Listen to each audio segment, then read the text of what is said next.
The scent of pine and autumn rain clung to my clothes as I huddled against the wooden walls of my cottage, trying to make myself as small as possible. Outside, thunder rumbled across the mountains, but it wasn't the storm that made my heart hammer against my ribs. It was the howls, distant at first, then closer, carrying with them the promise of retribution. I knew they would come eventually. They always did when an outsider crossed their boundaries, even by accident. My fingers traced the silver pendant around my neck, the last gift my grandmother had given me before she passed. She'd been the village healer before me, respected even by those who feared her. "When the wolves come, Ilara," she had whispered, her voice like dried leaves rustling in the wind. "Remember that even the fiercest creatures seek comfort in the end." I hadn't understood her words then. Now, with the pack drawing nearer to my door, I wondered if I ever would. 3 days ago I'd found them, 2 tiny wolf pups, barely old enough to open their eyes, abandoned in a clearing not far from my herb garden. Or so I thought. I should have known better than to assume anything had been abandoned in these woods. These forests belonged to them, to the pack that had protected these mountains for generations, and to their alpha king, a man whose name was only whispered in our village. The villagers spoke of him as if he were more beast than man, with eyes that could freeze your soul, and teeth that could tear through flesh as easily as autumn leaves. Some said he'd been born of the mountain itself, others that he'd made a pact with ancient spirits for immortality. All agreed on one thing: to take anything from his pack was to invite death. Yet there I was, nursing 2 wolf pups back to health, knowing full well whose blood they carried. I'd tried to return them the following day, venturing further into the woods than I'd ever dared, but the storm had disoriented me, driving me back to my cottage where I'd huddled with the pups for 2 more nights, feeding them goat's milk and praying their family wouldn't think I'd stolen them, a prayer that had gone unanswered. The howls grew closer, and beneath them came another sound. The heavy footfalls of men and women who moved with preternatural grace through the forest. I clutched the pups closer to my chest, their tiny hearts beating against mine. They'd been feverish when I found them, too weak to cry out for help. Now they slept peacefully, unaware that their family had come to reclaim them, and possibly take my life as payment for my transgression. The wooden door to my cottage shuddered as something heavy slammed against it. I flinched but didn't scream. What good would screaming do? No one from the village would come to my aid, not against them. "Open the door, thief." The voice was deep, commanding, but surprisingly calm for someone who had come to kill me. "Return what you've taken, and perhaps I'll make your death quick." My hands trembled as I shifted the sleeping pups, careful not to wake them. They were so innocent, so perfect with their silver white fur and tiny paws. In just 3 days, I'd grown to love them as if they were my own. I knew I had to give them back. They belonged with their pack, but some foolish part of me had hoped I might be allowed to see them again, to know they were thriving. "I'm not a thief," I called back, my voice steadier than I felt. "I found them alone, sick. I've been caring for them until I could return them safely." There was a pause, then a low growl that seemed to vibrate through the wooden walls. "Open the door," the voice repeated, "or we'll break it down." With the pups still nestled against my chest, I rose on unsteady legs and moved toward the door. My cottage was small, just 1 room with a fireplace, a bed, and shelves lined with herbs and poultices I used to heal the villagers. It had always felt cozy before, safe. Now it felt like a trap. I lifted the wooden bar and stepped back as the door swung open, revealing a wall of towering figures silhouetted against the stormy sky. At their center stood a man whose presence seemed to fill the doorway, broad-shouldered, with hair as black as midnight and eyes that gleamed like amber in the firelight. The Alpha King. He stepped into my cottage without invitation, his gaze immediately fixing on the bundle in my arms. Behind him, at least a dozen pack members crowded the doorway and surrounded my home, their expressions ranging from fury to cold calculation. They were all dressed in leather and furs, their bodies marked with intricate tattoos that seemed to shift in the flickering light. "So," the Alpha said, his voice deceptively soft as he studied me, "you're the little witch who thought to steal the future of my pack." I wanted to correct him, to explain again that I'd found the pups abandoned, but the words died in my throat as he moved closer. There was something mesmerizing about him. Something both terrifying and magnetic that made my heart race for reasons I didn't fully understand. They were sick, I whispered instead, glancing down at the sleeping pups. I've been giving them medicine, keeping them warm. I tried to bring them back, but the storm... Silence. He raised a hand, and I flinched instinctively, but instead of striking me, he simply reached out to pull back the blanket covering the pups. His expression changed then, just for a moment. A flicker of something softer passing across his features as he gazed at the sleeping pups. One of them stirred, tiny paws stretching before settling back into slumber. "They're alive," he murmured. More to himself than to me, a woman stepped forward from the group, her red hair framing a face as beautiful as it was cold. "We should kill her, Nathaniel. She trespassed on our lands, touched what wasn't hers to touch." Nathaniel. So the Alpha King had a name after all, not just a title whispered in fear. "The law is clear," another voice added, this one belonging to a man with a jagged scar running down his cheek. "Blood for blood. The pups are heirs to the throne. Heirs to the throne." I glanced down at the tiny creatures sleeping against my chest. They weren't just any wolf pups, they were royalty among their kind. The realization made my knees weak. Nathaniel's gaze never left my face as his pack members called for my death.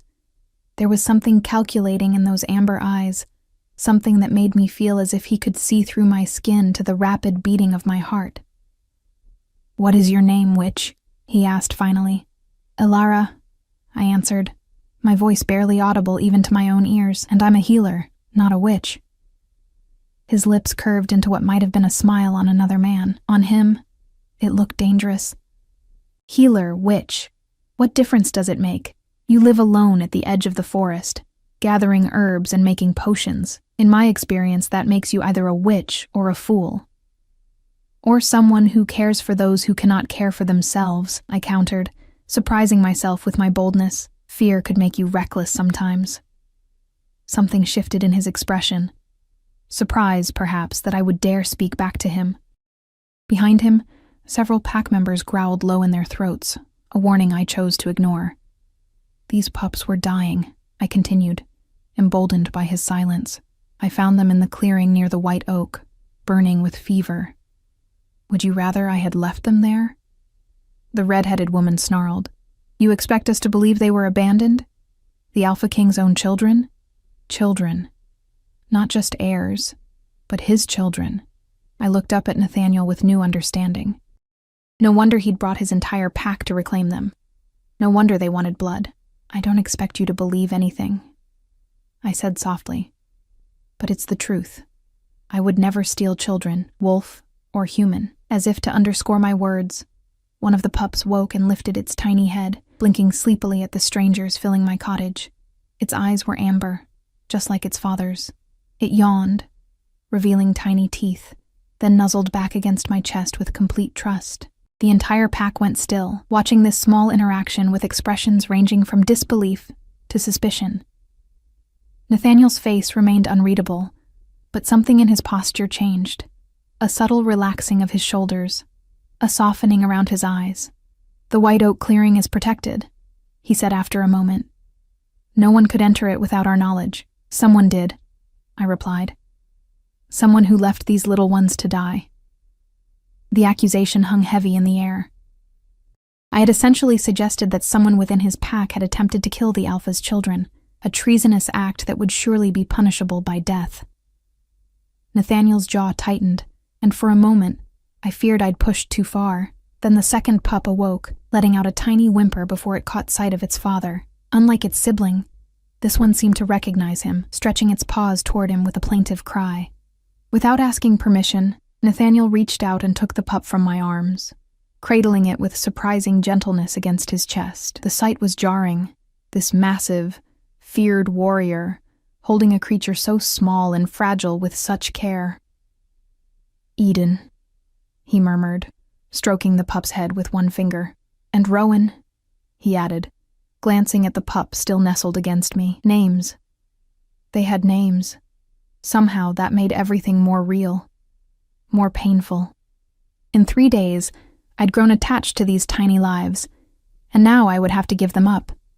They need more care, I said, trying to keep my voice professional, detached. The fever has broken, but they're still weak. They need milk every few hours, and the medicine I've been giving them. You will show us how to care for them, Nathaniel interrupted, his tone making it clear this wasn't a request. I blinked in confusion. You're taking me with you? The redhead stepped forward, her face contorted with fury. Nathaniel, you can't be serious. She's human, an outsider. She cannot enter our territory. Silence, Sabine. His voice was quiet, but carried such authority that the woman immediately stepped back, though her eyes still blazed with hatred when they met mine. Nathaniel turned back to me, his expression grave. You will come with us until the pups are fully recovered. You will teach our healers your methods. Then, if I am satisfied with your story and your service, you may return to your cottage. It wasn't a choice. It was a sentence. Temporary reprieve before judgment. But it was better than immediate execution, and it meant I could ensure the pups' survival. What about my village? My patients? I asked, thinking of the pregnant women due to deliver soon. The old man with the persistent cough. The children who came to me with their scrapes and fevers. Your village has survived without you before, he replied dismissively. It will survive a few more weeks. Weeks.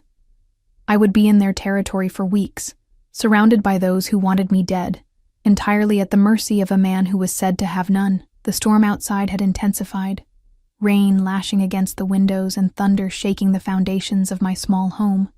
It matched the tempest in my heart.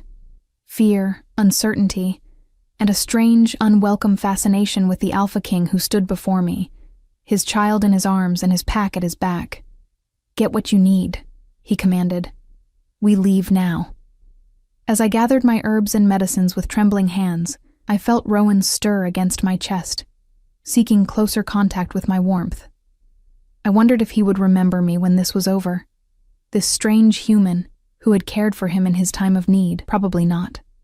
But I would remember him, and his sister, and the night the pack came for blood but found something else entirely. I looked up to find Nathaniel watching me, his amber eyes reflecting the firelight, unreadable and ancient. The storm raged on outside, but a different kind of storm was beginning inside me. One I wasn't sure I would survive. The journey through the forest was a blur of shadow and rain. The pack moved with inhuman speed, forcing me to stumble along between two guards who gripped my arms whenever I slowed. Nathaniel led the way, Eden tucked securely against his chest, while I clutched Rowan to mine, trying to shield the pup from the worst of the downpour.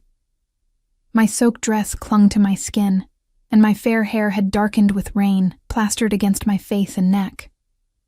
The path grew steeper, winding upward into mountains I'd only ever viewed from a distance. These were forbidden territories, the domain of the wolves, where humans dared not tread. Yet here I was, being dragged deeper into their world with each step. Keep up, growled the scarred man who held my right arm, or I'll carry you like the prey you are. I didn't doubt he would. There was no kindness in his eyes, only suspicion and barely contained violence. I forced my aching legs to move faster, focusing on Rowan's warmth against my heart. Whatever happened to me, I needed to ensure the pups' survival. It was the only reason I was still alive. After what felt like hours, the trees began to thin, revealing a valley nestled between towering peaks. Even through the rain, I could make out structures, not the crude dwellings I'd imagined, but buildings of stone and wood, a village far more sophisticated than my own. Smoke rose from chimneys, and lights glowed in windows, creating an almost welcoming sight that contradicted everything I knew about the fearsome wolf pack. As we entered the settlement, faces appeared at windows and doors, eyes glittering in the darkness as they watched our procession. I felt their stares like physical touches, curious, hostile, wary. A human in their midst was clearly an unusual sight. Nathaniel led us to the largest structure at the center of the village, a great hall built of massive timber and stone, its entrance flanked by carved wolves with eyes that seemed to follow our movement. Inside, a fire roared in a central hearth, casting dancing shadows across wooden floors and walls. adorned with weapons and tapestries depicting hunts and battles. "Bring her here," Nathaniel commanded, approaching the hearth. He turned to face me, Eden still cradled protectively in his arms. In the firelight, I could see the pup more clearly. Her silver-white fur was damp from the rain, but her eyes were alert, watching her father's face with unmistakable recognition. Rowan stirred against me, perhaps sensing his sister's alertness, or responding to the warmth of the fire. I loosened my cloak, allowing him to poke his head out. His tiny nose twitched as he took in the unfamiliar scents of the hall. Nathaniel. A new voice, deep and resonant, drew my attention to an older man approaching from a side passage. His hair and beard were silver, but he moved with the same fluid grace as the younger pack members. "The council awaits your explanation." Nathaniel nodded once, his expression hardening. "Tell them I'll join them shortly. First, I must see to my children." The older man's gaze fell on me, his eyes narrowing. "And this is the human who found them? The one who claims they were abandoned?" "I don't just claim it," I said before I could stop myself. "It's the truth." The hall fell silent, every eye turning to me in shock. I realized too late that speaking out of turn was likely another offense worthy of death in their society, but I was tired, cold, and increasingly irritated by being discussed as if I weren't present. To my surprise, the older man's mouth twitched in what might have been amusement. "She has courage, at least." He stepped closer, studying me with keen eyes that missed nothing. "I am Thorn, advisor to the Alpha King and elder of this pack. What is your name, human healer?" "Ilara," I replied, lifting my chin slightly. "And I would appreciate it if someone could tell me exactly what's going to happen to me now that I'm here." Sabine, the red-headed woman who had called for my death at the cottage, stepped forward with a snarl. "What should happen is that we should string her up for the crows. Humans cannot be trusted, especially not with our future." "That decision is not yours to make," Nathaniel said, his voice quiet but carrying unmistakable authority. "The healer will remain here until my children are fully recovered. She will be treated as a guest, not a prisoner." "A guest?" I almost laughed at the absurdity. I'd been forcibly removed from my home and brought to their territory against my will. That hardly qualified as hospitality. "And where exactly will this guest be staying?" Sabine asked, her tone making it clear what she thought of the arrangement. Nathaniel's gaze met mine, and for a moment, I thought I saw something like uncertainty flicker across his features. "She will stay in the healer's quarters beside my own. I want my children nearby, and she must tend to them." Murmurs erupted throughout the hall. Even Thorn looked startled by this declaration. I didn't understand the significance, but it was clearly an unusual arrangement. "Nathaniel," Thorn began, his voice lowered though I could still hear him clearly. "The council will not approve, after what happened with—" "I don't care what the council approves," Nathaniel cut him off. "My children nearly died. They need care, and she can provide it. That's the end of this discussion." The Alpha King turned to me, his amber eyes reflecting the firelight. "Come. You're exhausted, and the pups need rest and nourishment." Without waiting for my response, he strode toward a passage at the far end of the hall. With little choice, I followed, acutely aware of the hostile stares boring into my back. Sabine's gaze was particularly venomous, promising retribution when the Alpha King wasn't looking. The passage led to a more private section of the building. Living quarters, I realized, as we passed doors carved with different symbols. Nathaniel stopped before one adorned with spiraling herbs and pushed it open, revealing a small but well-appointed room with a bed, a fireplace already lit, and shelves stocked with what appeared to be healing supplies. "These were my mother's quarters," Nathaniel said, his voice softer than I'd heard it before. "She was our pack's healer before she passed. No one has used this room since." I stepped inside, surprised by the unexpected gesture. "I'm sorry about your mother," I said quietly, meaning it. Loss was something I understood all too well. He nodded once, acknowledging my words without responding directly. "My quarters are through that door," he added, indicating a connecting door I hadn't noticed. "I want to be able to check on the pups throughout the night." The implications of this arrangement suddenly became clear to me. I would be sleeping next to the Alpha King's chambers, separated only by a single door. No wonder the pack had been so shocked by his declaration. "You should change into dry clothes," Nathaniel continued, seemingly oblivious to my discomfort. "There are garments in the chest that should fit you. When you're ready, bring Rowan to my quarters so we can feed them both." He turned to leave, then paused, his back to me. "Ilara." The sound of my name on his lips sent an unexpected shiver down my spine. "Yes?" "If what you say is true, if someone in my pack tried to harm my children, I will find them, and their death will be slow." His voice had dropped to a dangerous rumble, more wolf than man. "But if you're lying to me, if you had anything to do with their disappearance, remember that your village is only a short run from here. I know every name, every face." The threat hung in the air between us, clear and chilling. Then he was gone, leaving me alone in the healer's quarters with Rowan still nestled against my chest and my heart pounding like a war drum. I sank onto the edge of the bed, finally allowing my exhaustion to show now that I was alone. "What have we gotten ourselves into, little one?" I whispered to Rowan, who responded by licking my hand with his tiny pink tongue. The gesture, so innocent and trusting, brought unexpected tears to my eyes. In just 3 days, I'd come to care deeply for these pups, knowing all the while that they weren't mine to keep. Now I found myself in the heart of wolf territory, surrounded by those who would happily see me dead, with only the Alpha King's tenuous protection standing between me and a grisly fate.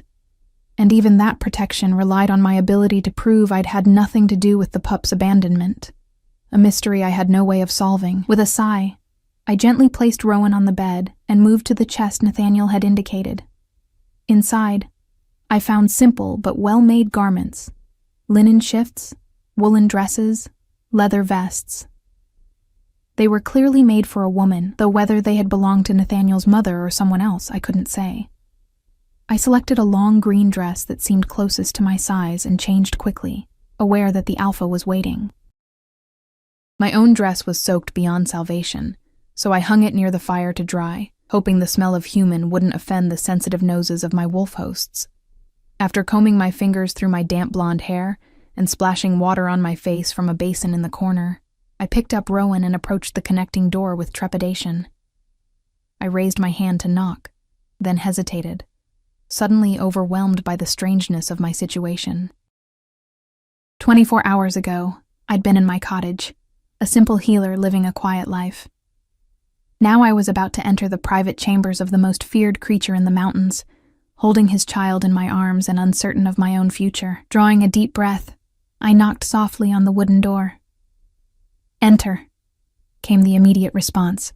I pushed open the door to find a chamber larger than my entire cottage, dominated by a massive bed and a fireplace big enough to roast an ox. Nathaniel stood by a table near the fire, mixing something in a bowl.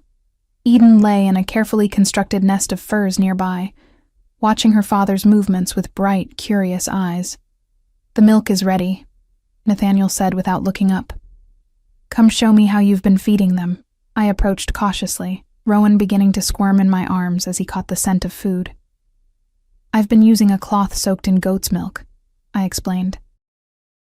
"They're too young to lap it up on their own, but they can suckle the milk from the cloth," I demonstrated with Rowan, who eagerly began to feed, tiny paws kneading against my arm as he drank. Nathaniel watched intently, then mimicked my actions with Eden, his large hands surprisingly gentle as he tended to his daughter. For a moment, we were just two people caring for young ones in need.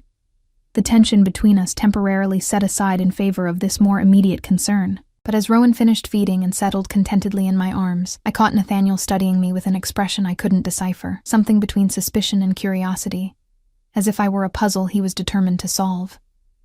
"Tomorrow," he said finally, "you will tell me exactly how you found my children, every detail.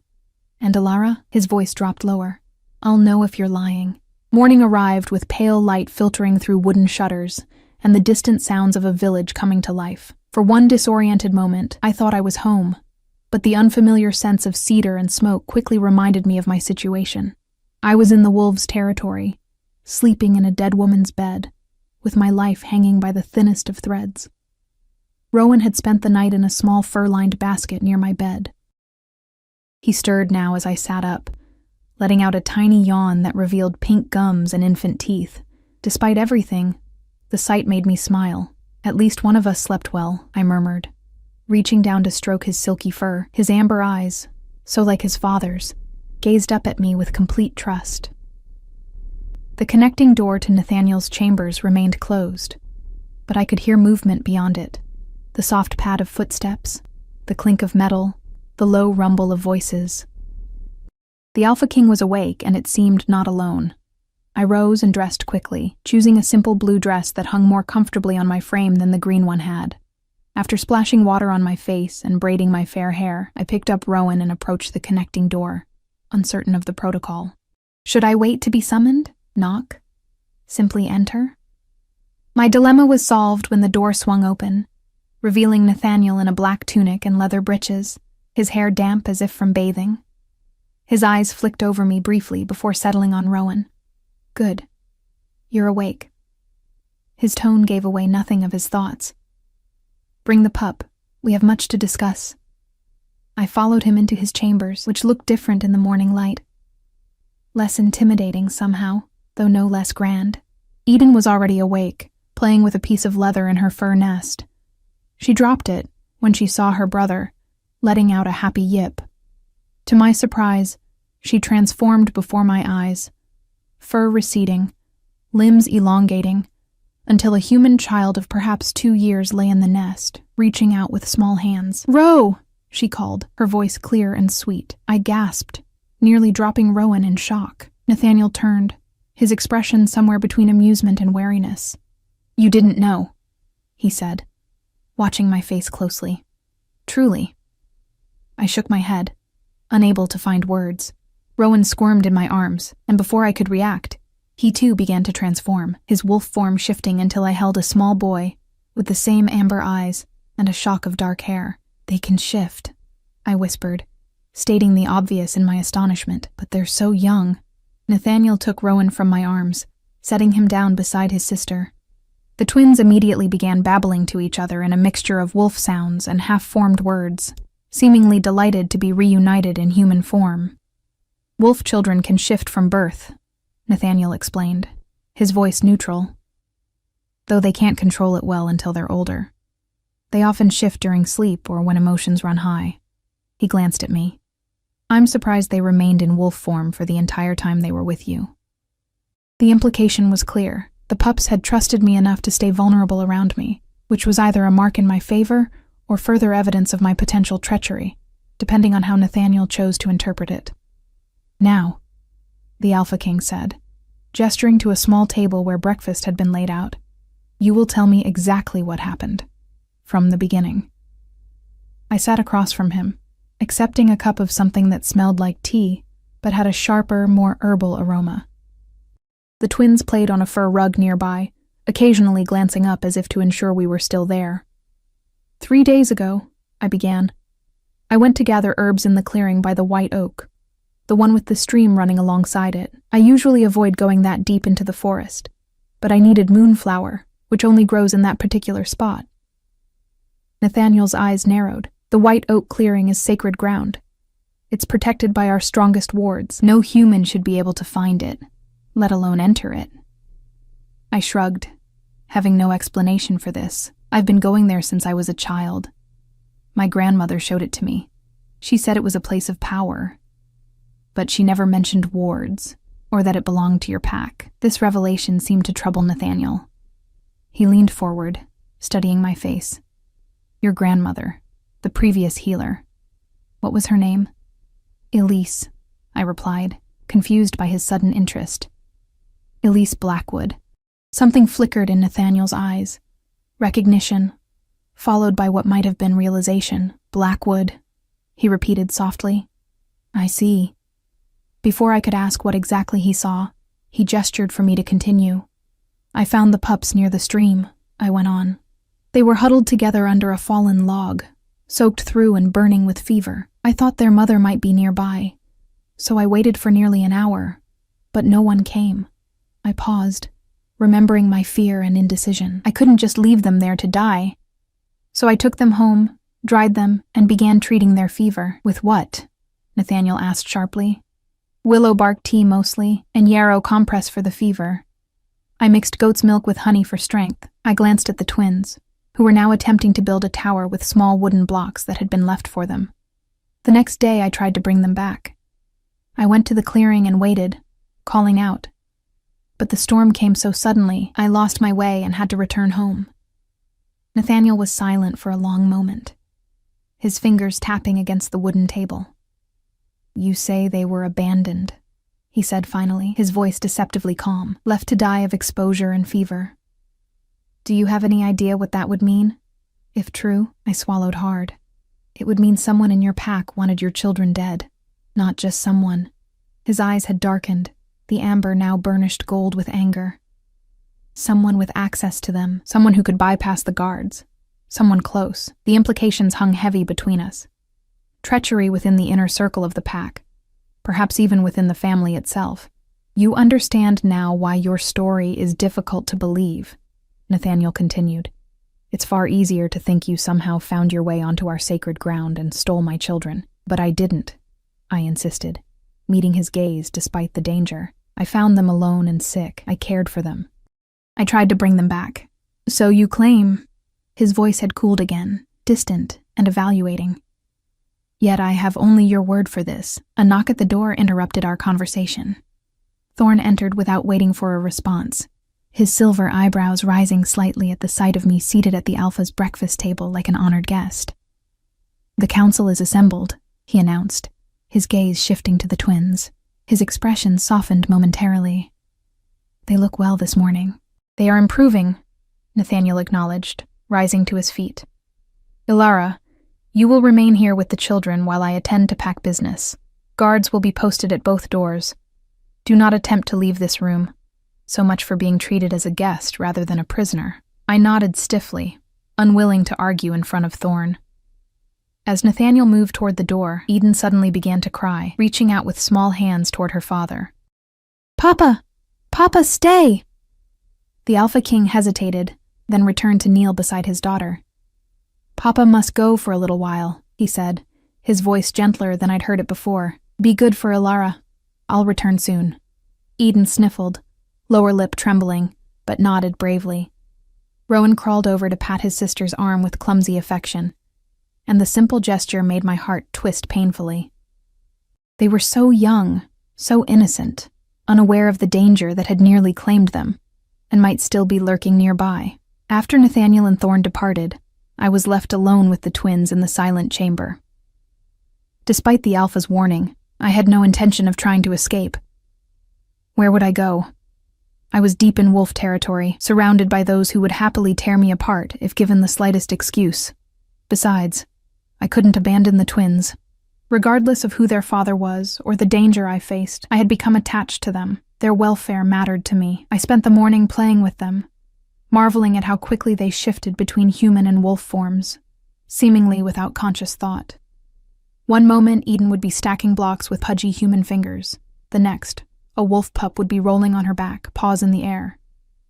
Rowan seemed to shift less frequently, preferring his human form for play, though he would occasionally transform when his sister did, as if unwilling to be left behind. Around midday, the door opened to admit a young woman carrying a tray of food.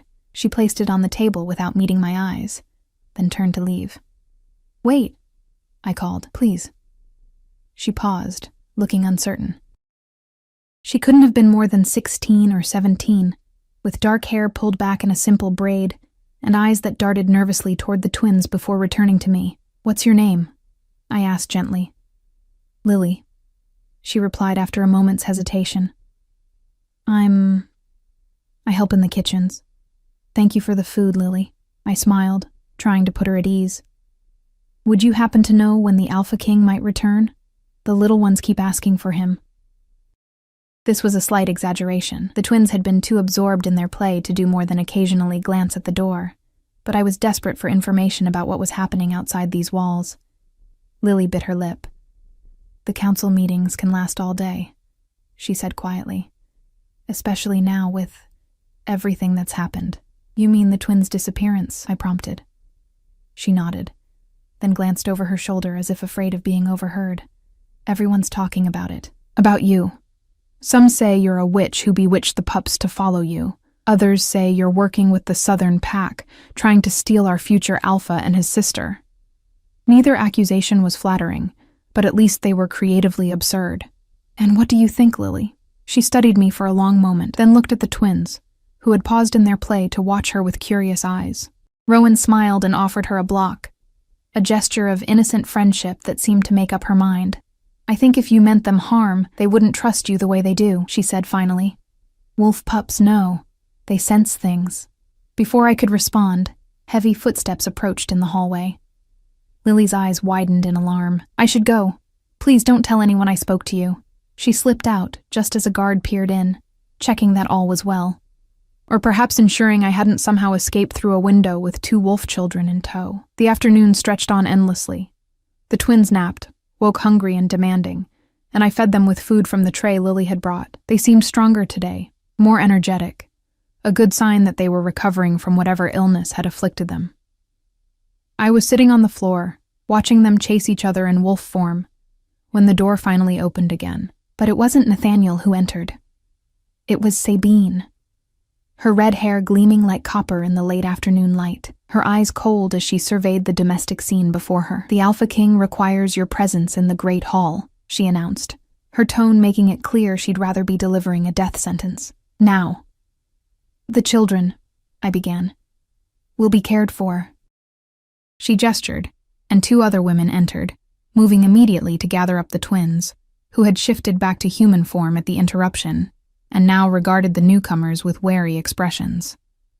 It's all right, I told them, though I had no idea if that was true. I'll be back soon. Eden's face crumpled, and she began to cry, reaching for me instead of the woman who tried to pick her up. Rowan, seeing his sister's distress, let out a fierce growl that would have been comical coming from such a small body if the situation weren't so tense. Take them, Sabine snapped at the women. The council is waiting. As the twins were carried away, their cries echoing down the hallway, Sabine turned to me with a smile that held no warmth. The Alpha King may have been taken in by your innocent act, she said softly, but the rest of us aren't so easily fooled. Whatever you did to make those children trust you, it won't save you now. She gripped my arm, her fingers digging in with inhuman strength, and began to march me toward the Great Hall and whatever judgment awaited me there. The Great Hall had transformed since my arrival the previous night. Now it was filled with wolves in human form, arranged in a rough semicircle around a raised platform where Nathaniel sat in a chair that could only be described as a throne, carved from a single massive tree trunk, adorned with runes, and the skulls of what appeared to be enormous wolves. Thorn stood at his right hand, his expression grave, while various other pack members I didn't recognize occupied positions of prominence nearby. Sabine pushed me forward until I stood at the center of their circle, alone and acutely aware of the dozens of predatory eyes fixed upon me. The hall fell silent, a tense, expectant hush that made the hair on the back of my neck stand on end. Elara Blackwood, Nathaniel's voice carried effortlessly through the space, neither raised nor particularly cold, yet commanding absolute attention. You stand before the Council of the Northern Pack accused of trespassing on sacred ground and interfering with the royal bloodline. I lifted my chin, refusing to be cowed despite the trembling in my knees. I saved your children's lives, I replied, my voice steadier than I felt. I found them abandoned and sick. I cared for them. I tried to return them. Murmurs rippled through the assembly. Clearly, many had not heard this version of events. Silence, Nathaniel commanded, and the hall immediately stilled, his amber eyes fixed on me with disturbing intensity. The council has spent the day deliberating on your claims and investigating the circumstances of my children's disappearance. My heart thundered in my chest. Had they found evidence to support my story?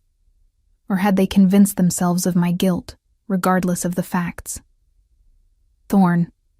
Nathaniel nodded to his advisor. Present what you've discovered. The silver-haired wolf stepped forward, his keen eyes sweeping over the assembled pack before settling on me. We have examined the White Oak clearing, he began. There were indeed signs of disturbance, scents that should not have been there, tracks partially obscured by the recent storm. He paused, and I held my breath, waiting for his next words. The guard assigned to the royal nursery on the night of the twins' disappearance has not reported for duty in 4 days, Thorn continued. His quarters were found empty, his belongings gone. He appears to have fled. A shocked murmur spread through the hall. Nathaniel's expression remained impassive, but his knuckles had whitened where they gripped the armrests of his throne. Furthermore, Thorn added, we found this hidden beneath the floorboards in his quarters. He held up a small vial containing traces of a dark liquid. Our own healer has confirmed it is hemlock extract, a poison that would have been fatal to wolf pups. Gasps and growls filled the hall. I felt lightheaded with relief. They had found evidence supporting my claim, evidence of treachery within the pack itself. This proves nothing. Sabine stepped forward, her voice cutting through the commotion. The guard could have been working with her. She jabbed a finger in my direction, a human accomplice to help him steal the children away, and then I decided to nurse them back to health instead of letting them die? I challenged, unable to contain my frustration. To what end? What possible reason would I have for such an elaborate scheme? The Southern Pack would pay handsomely for the Alpha King's heirs, a man's voice called from the crowd. Perhaps you planned to sell them once they were well enough to travel. The accusation was so absurd I almost laughed, but the grim faces surrounding me made it clear they considered this a real possibility. I am a healer, I said, addressing the entire assembly now. My grandmother was a healer before me, and her mother before her. We have served our village for generations, bringing life, not death. I found 2 sick pups alone in the forest, and I did what any healer, any decent person would do. I helped them. My words seemed to resonate with some, their expressions softening slightly, but others remained suspicious, Sabine chief among them. The Blackwood name is known to us, Nathaniel said suddenly, drawing all eyes back to him. It has been many years since a Blackwood crossed our paths, but the bloodline is significant. I stared at him in confusion. What did he know of my family? My lord, Sabine protested. Surely you aren't suggesting that this human... I suggest nothing, Nathaniel cut her off. I merely state facts. Thorn has verified the lineage. Thorn nodded solemnly. The records confirm it. The last Blackwood to interact with our pack was Elise, who departed our territory 50 years ago to live among humans. She was born to our pack, but chose exile. The revelation struck me like a physical blow. My grandmother had been born to the wolf pack? Had been one of them? It seemed impossible, yet it would explain how she knew of the White Oak clearing, how I had been able to find it when other humans could not. She was not wolf, a gruff voice objected from the crowd. She was other. Other. The word hung in the air, laden with meaning I didn't understand, but which clearly held significance for everyone else in the hall. She was pack. Nathaniel's voice brooked no argument. As was her mother before her, the gift sometimes skips generations, but the blood remains. His penetrating gaze returned to me. Have you never wondered why the ill seek you out, Alara? Why wounds heal faster under your touch? Why animals trust you without question? I had wondered. Yes, these were things I'd noticed but dismissed as coincidence or simple skill born of practice. But the way Nathaniel spoke suggested something more, something innate, inherited. My grandmother never told me, I said quietly. She taught me about herbs and healing, but never this. She was protecting you, Thorn said, his voice surprisingly gentle. Knowledge of your heritage would have made you a target. For our enemies, and for those within our own pack who fear the other blood. Sabine made a noise of disgust. Even if she has the blood, she was not raised in our ways. She knows nothing of pack loyalty or honor. She cannot be trusted with the royal children. Yet they trust her, Nathaniel observed, his tone thoughtful. More than that, they chose her. Wolf children, especially those of royal blood, are drawn to those who can protect them. They sensed something in her that made them stay in her care, even when they could have shifted and sought help elsewhere. The implications of his words slowly dawned on me. The twins had stayed with me by choice, not necessity. They could have transformed to human form at any time, called for help, Yet they remained as wolf pups, allowing me to care for them. The royal children have chosen their guardian, Thorn announced formally. By ancient law, their choice must be honored, regardless of personal feelings or prejudices. Sabine's face contorted with fury. You cannot be serious. She is human. Is she? Nathaniel's question silenced the hall once more. He rose from his throne and descended the steps until he stood before me, close enough that I could see flecks of darker gold in his amber eyes. The Blackwood women have carried the gift for centuries, though they often choose to live among humans. Your grandmother was the last known carrier of the bloodline, until now. He reached out, and before I could react, took my hand in his. His touch was warm, almost burning against my skin. And something strange happened. A sensation like electricity running up my arm, across my chest, spreading throughout my body. I gasped, trying to pull away, but he held firm. You feel it, he said. Not a question, but a statement of fact. The connection to the pack, to the land. It has always been there, dormant within you. The twins sensed it. That's why they trusted you. Why they still do. He released my hand, and I stumbled back a step, overwhelmed by sensations I couldn't name. Smells suddenly sharper, sounds clearer, as if some veil had been lifted from my senses. What did you do to me? I whispered.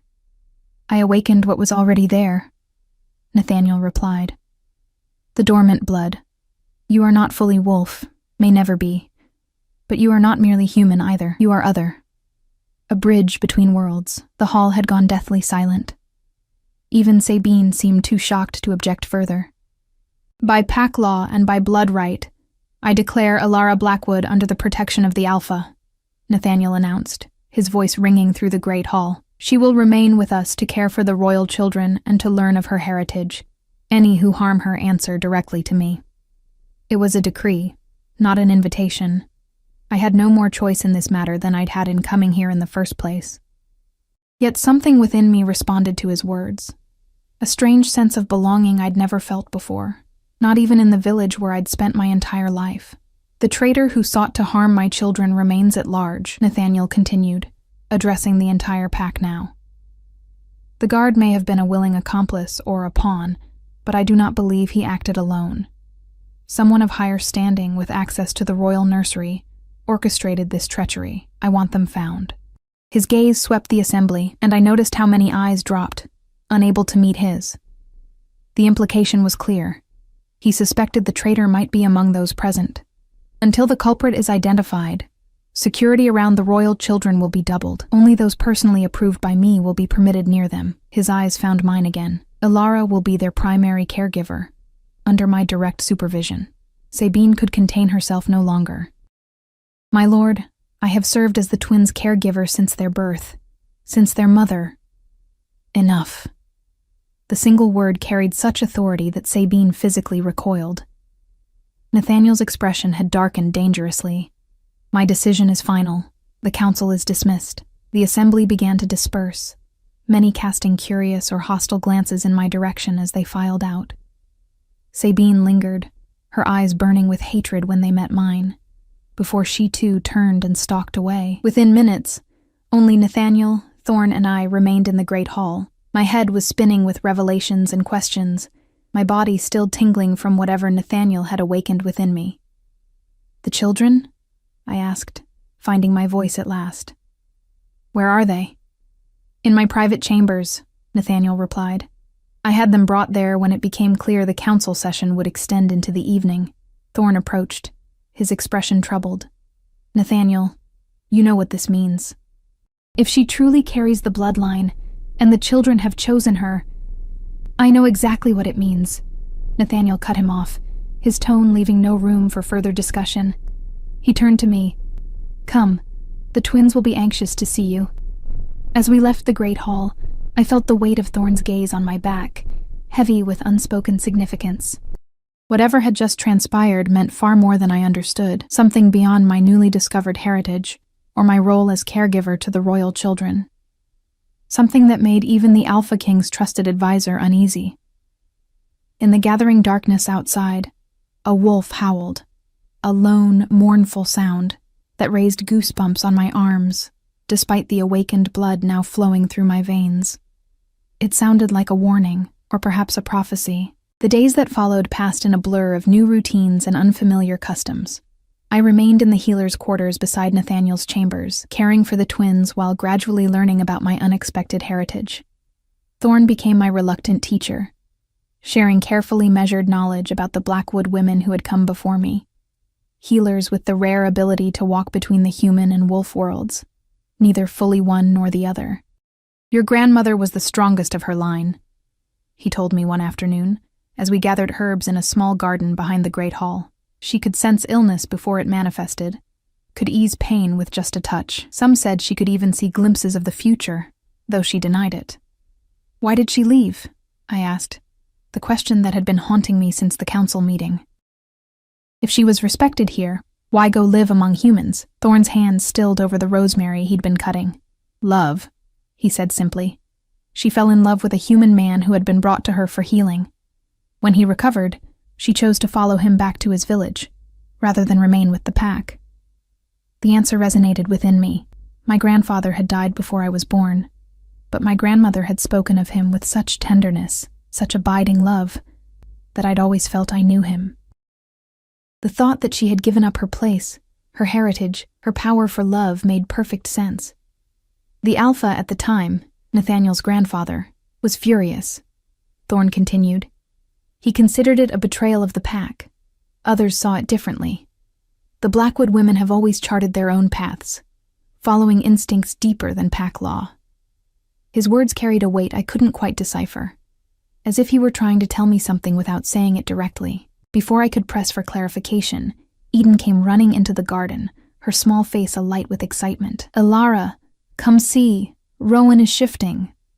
She tugged at my hand, practically vibrating with energy. I followed her back to Nathaniel's chambers, where we'd left Rowan napping. Inside, I found Nathaniel already there, watching with an expression of pride as his son transformed from human to wolf and back again, each shift smoother than the last.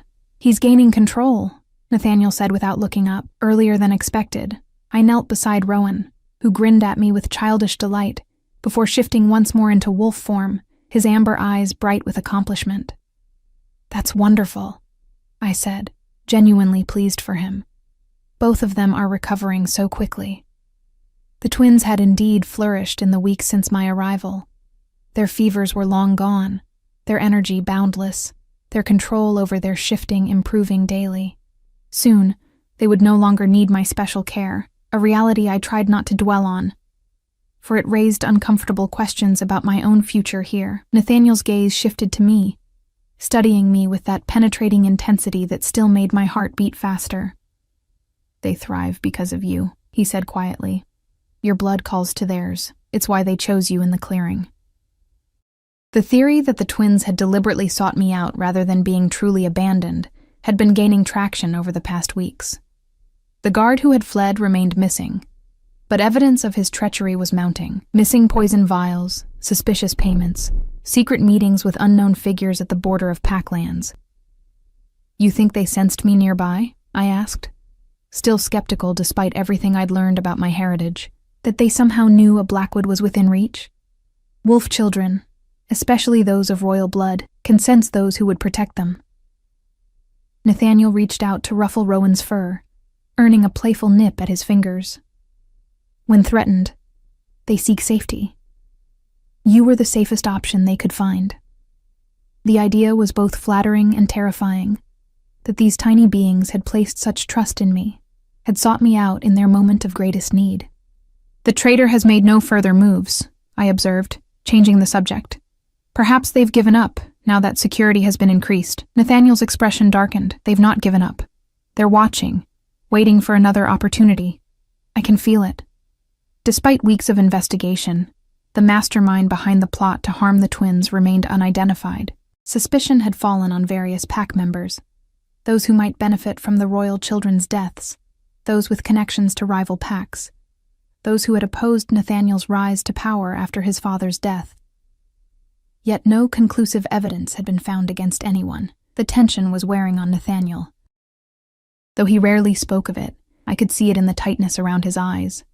the way he checked and rechecked the guards posted at every entrance, the long nights he spent pacing his chambers while the twins and I slept. "You need rest," I said impulsively, reaching out to touch his arm before I could think better of it. "You're no good to them exhausted." His eyes widened slightly at my touch, but he didn't pull away. Instead, something in his expression softened almost imperceptibly. "I'll rest when they're safe," he replied, his voice low. "When the threat is eliminated." Our gazes held for a moment longer than necessary, and I felt that strange electrical sensation again, the awakened blood responding to his proximity. I withdrew my hand first, turning my attention back to the twins, who were now playing some complicated game that involved shifting back and forth between forms with increasing speed. That evening, a feast was held to celebrate the full moon, an important occasion in pack culture, Thorne had explained. The great hall was transformed with additional torches and garlands of autumn flowers, tables groaning with food, musicians playing in one corner. The entire pack attended, dressed in their finest, the usual hierarchies temporarily relaxed in celebration.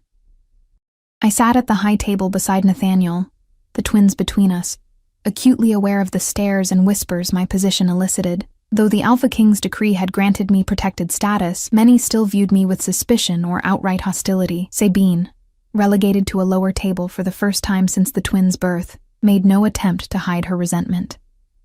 "Ignore them," Nathaniel murmured, correctly interpreting my discomfort. "They'll adjust. The pack always does eventually, and if they don't?"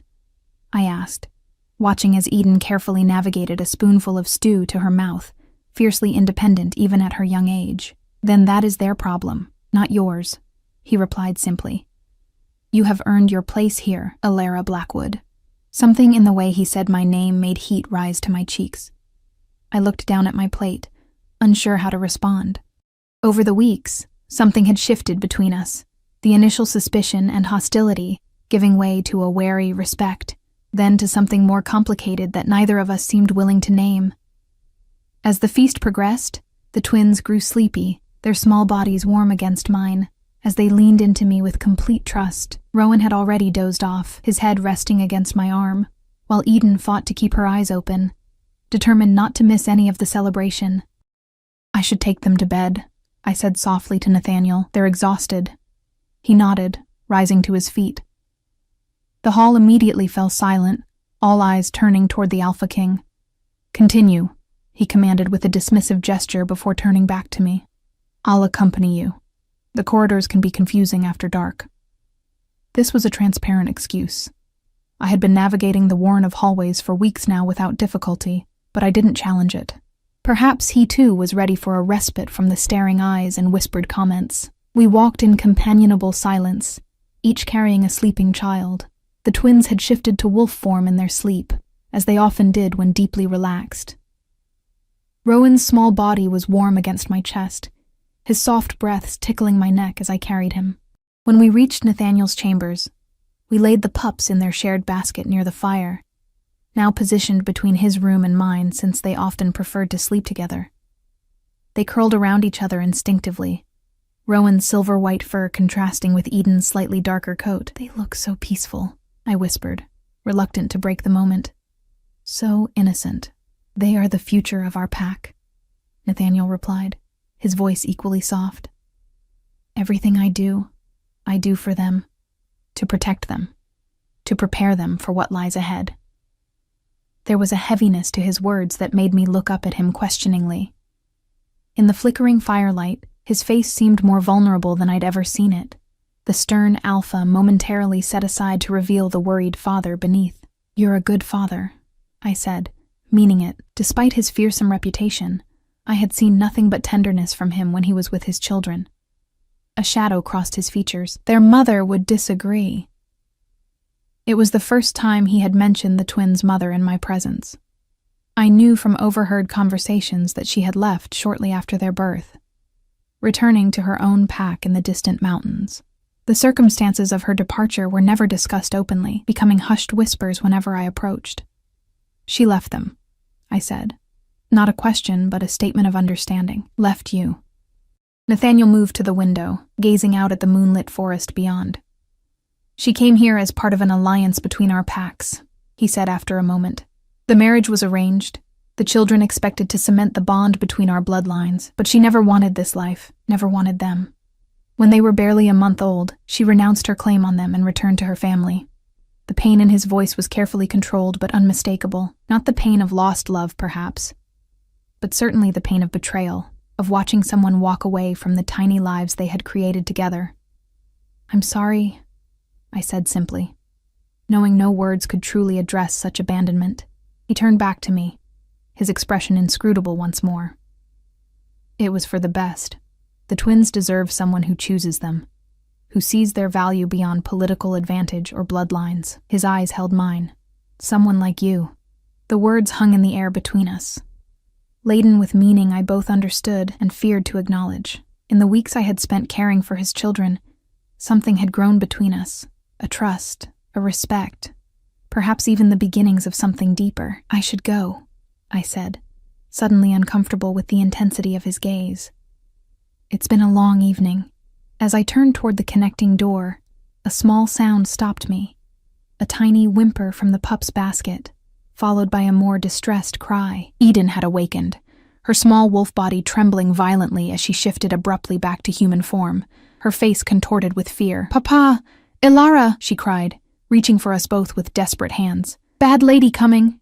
Nathaniel was at her side in an instant, gathering her into his arms. "Shh, little one. You're safe. It was just a dream." But Eden shook her head vehemently. "Not dream. Saw her. Bad lady with the red hair. She has the sharp thing for Rowan." My blood ran cold. "Sabine," I whispered, looking to Nathaniel in alarm.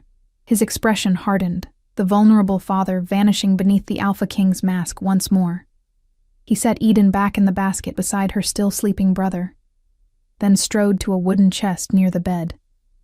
From it, he withdrew a wicked-looking dagger with runes etched along its blade.